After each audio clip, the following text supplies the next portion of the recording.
To Savannah's growing violent crime problems. The best time to plant a tree was 20 years ago. The second best time is now.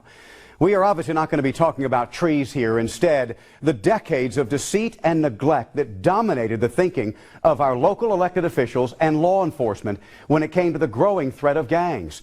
To be fair, there were a couple of hit-and-run law enforcement attacks on gangs, led mostly by federal agents when rival gangs were shooting each other in the streets. But what the years of failing to sustain the attack on the growing gang problem has cost all of us will now be impossible to grow out of.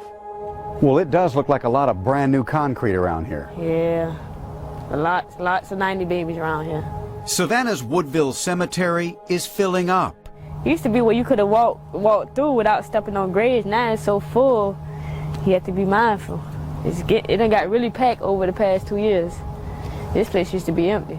And over the last 2 years, Savannah native Naquil Graham will tell you no fewer than 15 of these graves have been filled with her own classmates, victims of Savannah's skyrocketing violent crime. Naquil will also tell you she, too, was digging her own grave as she sunk deeper and deeper into Savannah's prolific gang culture. He has a V right here backwards and upside down with a line through. Yeah.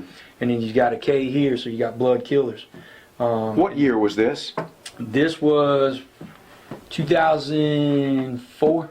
For Savannah, the inevitable began more than a decade ago when Jose Ramirez was a Metro street cop assigned as a one-man gang unit.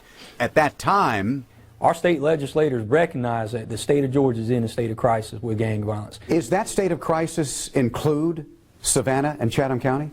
That includes every municipality, every city, every county that lies in the state of Georgia. That statewide message and the passage of a powerful gang statute were given to communities like ours back in 1992. So by the early 2000s, Ramirez had his work cut out for him. For years, he photographed, documented, and cataloged gang members, rivalries, and the violent crimes they were committing in your neighborhoods every day. Every bit of that effort wasted time. Here I am given a job description to identify gangs, to monitor gangs, to go out and prosecute gangs. But when the time came that, hey, here I am, I've identified this gang in this particular area, and then here's another rival gang in this area, they might be responsible for these crimes and so on. And it's all right, that's good, don't talk about it anymore, just leave it to the wayside. It becomes frustrating. Ramirez's bosses at Metro Police didn't want to hear about it because Savannah wasn't about to tell the world this growing tourism mecca had a gang problem. This despite the overwhelming evidence and the overwhelming threat to its citizens and other police officers. So while your elected officials and law enforcement officials were busy living in their fantasy gang-free world, the jail administrator here at the Chatham County Detention Center, a guy named John Wilcher, was actually keeping tabs on gangs and gang members, doing it by identifying tattoos, colors, and those gang members admitting to their affiliations so they weren't housed with rival gang members. In the end, now Sheriff John Wilcher discovered year after year after year a gang infestation. Sheriff Wilcher gave me the list of confirmed gangs represented by inmates who have come through the jail in the last 14 months alone.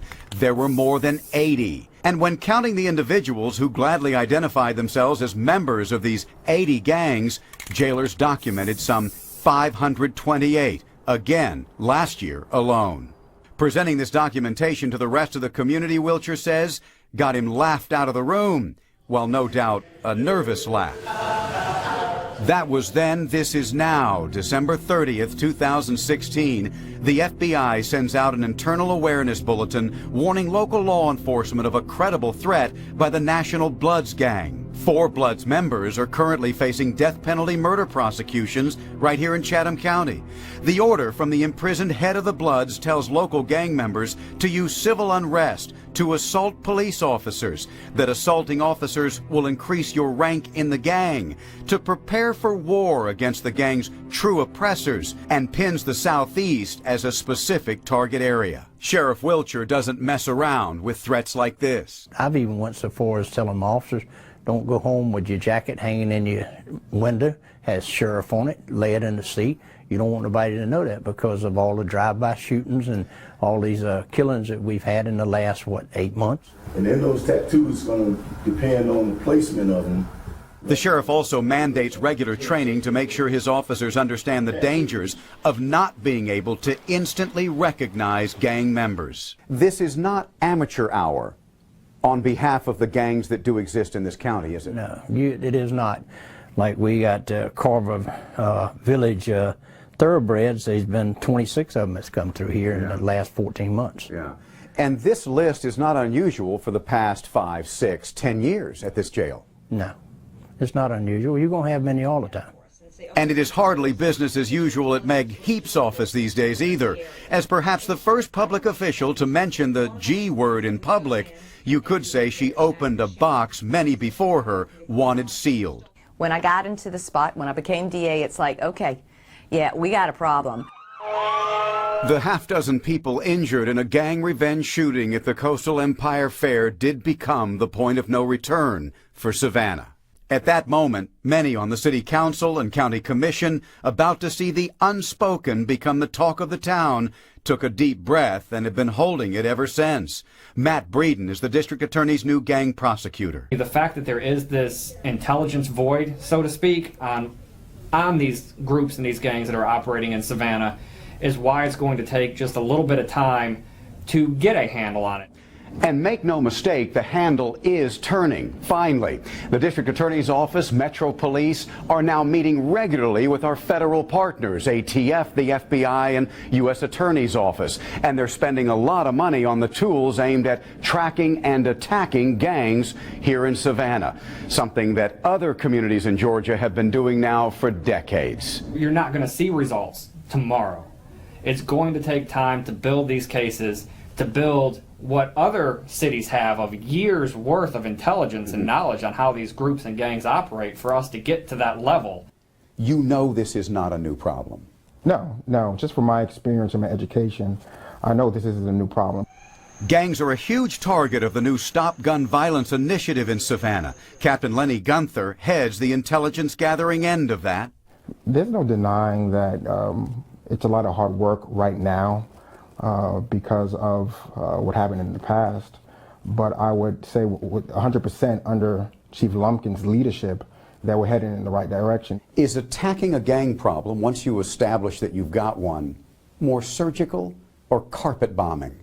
It's surgical. It's surgical. That surgery includes something called a custom notification, and this is the first time the chief has ever released one of these actual notification letters to the media. It is a hand-delivered letter signed by the chief that lets an individual know Metro is now laser-focused on their activities, that they are considered at high risk for death or imprisonment, that their gang affiliation is no secret, and that their criminal history makes them a prime target for federal prosecution. Is it working? Again, Savannah is brand new to this whole gang thing, thanks to years of hiding behind the illusion that gangs were always someone else's problem. Oh my gosh, just so many. Yeah. Some kids out here didn't even make it to 16 to 17. And I just wish, things could have happened a little bit quicker before it was too late. Naquil Graham is turning her life around with the help of Metro's Impact program, a degree, a job, a life. So did denying our gang problem for so long save the Savannah economy? Well, it certainly saved our tourists from associating the word gang with our community, but it cost those of us who live here perhaps hundreds of lives and certainly our quality of life. By Metro's own estimates, a successful counter to gangs here could cut the violent crime rate by more than 60%. 60%! Our murder rate already rivals Chicago and New Orleans, according to the latest FBI numbers. With our new police administration and DA, yes, a tree has finally been planted. For it to grow, it'll be up to us to hold our elected officials accountable for their past and their current efforts to keep up